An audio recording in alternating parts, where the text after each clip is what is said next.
To be quite honest with you, whether it's an incumbent or not, that is not the issue. I'm a contender for the mayoral position because I want to see specific changes happen in Augusta, Georgia. And this is not your first time? This is not the first time, that's correct. I contend for the mayoral position in 2006 during that campaign. And that was the first time? That was the first time. And why you insist this year?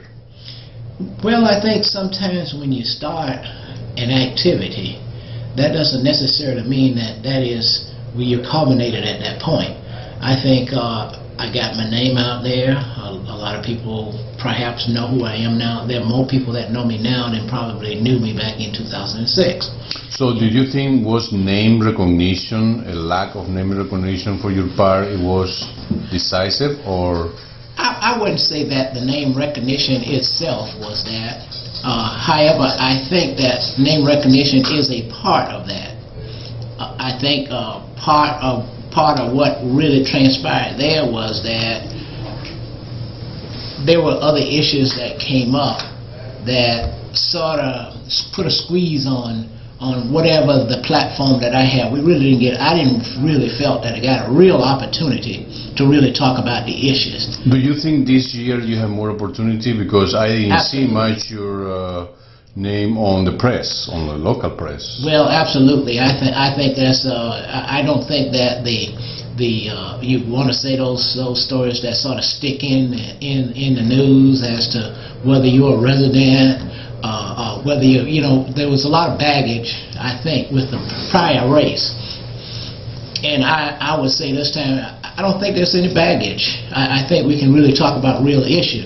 Now, there may be some attempt for folk to lower that profile to try to talk, but I think there are enough people out here now that want to talk about some real issues about where Augusta needs to go. I think Augusta has a lot of resources in this town, but that resources being underutilized or not being utilized at all. And I think it's only a small segment of that resource is actually being used. And I think that anytime you want, I think if you want to do something differently, if you want some extreme changes, then you need to take some extreme measures. Such as? Such as, for example, I think we need to expand our horizon in Augusta so that we're not confined just to elected officials and so forth in order to come up with ideas. I think there are a lot of people within our community that have ideas that can contribute to the growth and prosperity of Augusta. And I don't think that they ever get to be heard. Everything seemed to be in the political channel, even seemed to be the origin of ideas and so forth come in the political channel. But I think that there are people out here that are creative enough and have some ideas and so forth, that sometimes what we need to be is a catalyst for that change. Make it okay for people to suggest changes to us and talk about where we want to go. I think if you really want to find solutions to the problem, it's not necessarily the leaders that have all the answers.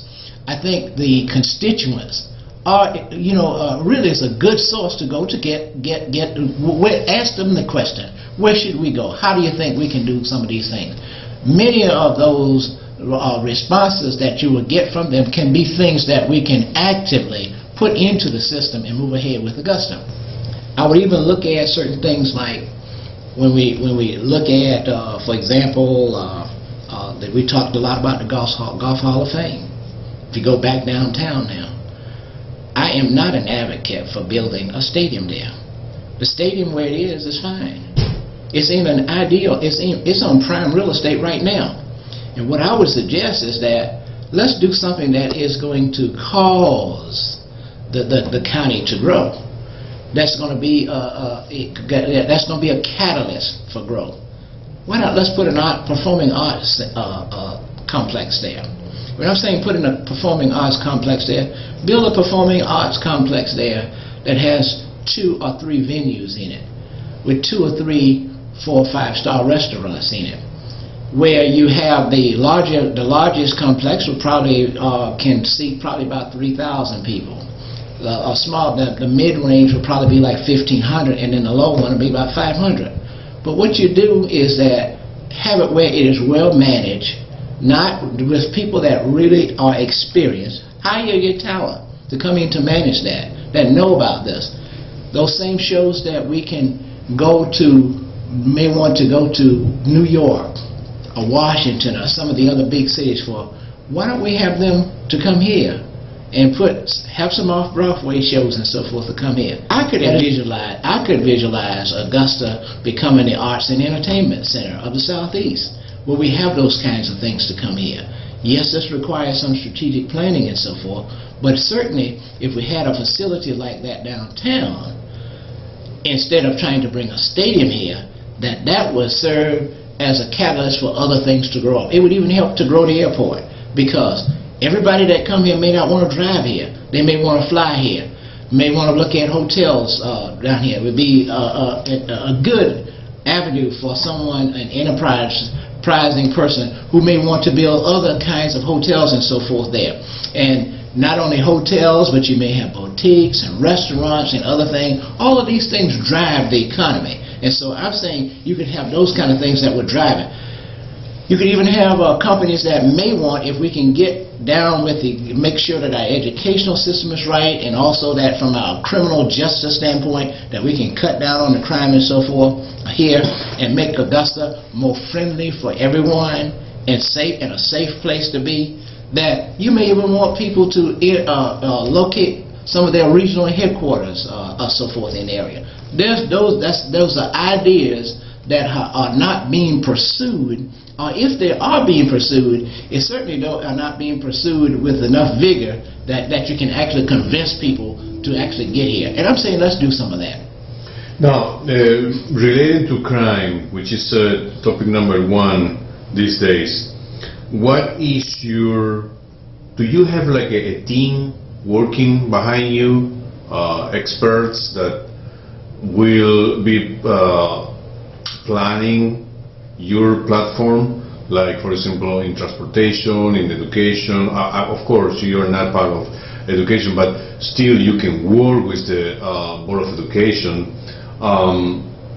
Do you have these experts behind you that can the way how you can implement your idea? Absolutely, absolutely. And let me just say this. And in that case, before I forgot the question, do you have the experts doing the feasibility study how to prevent more crimes? We have talked with an individual, and some of those individuals are on board with us to look at issues like how to deal with crime. Many of them have background in criminal justice, in law enforcement, and so forth. So we do have an adequate entourage of folk that are in fact looking at those kind of issues, because those are the kinds of things that we've got to make sure that we have in place. Because that's the funny or even ironic part, that we spend millions in feasibility studies about, I don't know, to bring a drug truck, whatever, or a stadium or whatever, but not how to prevent crimes. Well, I think crime has to fit in the same category when you're talking about the educational system. Yes, Richmond County is not it is not an educational part. We have the Board of Education here. But let me just say this to you. None of us can work alone. We all have to work together. It is within the self-interest of Richmond County to work closely with the Board of Education to make sure that the kinds of subjects and so forth, the curriculum that they're pursuing, are going to be the kind of a curriculum that will be attractive to people, to new industries or new residents, that are people that are thinking about coming to Richmond County. And so we need to make sure we get that right, so that we can have a good educational program from the elementary through the high school level. On the other hand, we must look at our institution like Augusta State, Payne College, Augusta Technical School. All of those things must work in tandem with each other. And if you don't work in tandem with each other, you're not going to get the product that you want. they must work together. You also have to work with the law enforcement people, you know. The law enforcement has to be a part of this, you know. I'm saying it's this big atmosphere that we have out here, you know, this environment that we have. We're just not just the government downtown, you know, running Richmond County, but Richmond County has other segments to it that it's very important that all of those pieces come together, and they got to work in unison with each other. And if you don't work in unison with each other, you're not going to get anything done. And I think perhaps that might be part of what keep us where we are all the time. I don't see a lot of interaction between those other government components and so forth. You know, actually working together to make sure that we come up with what we call a comprehensive plan for Richmond County.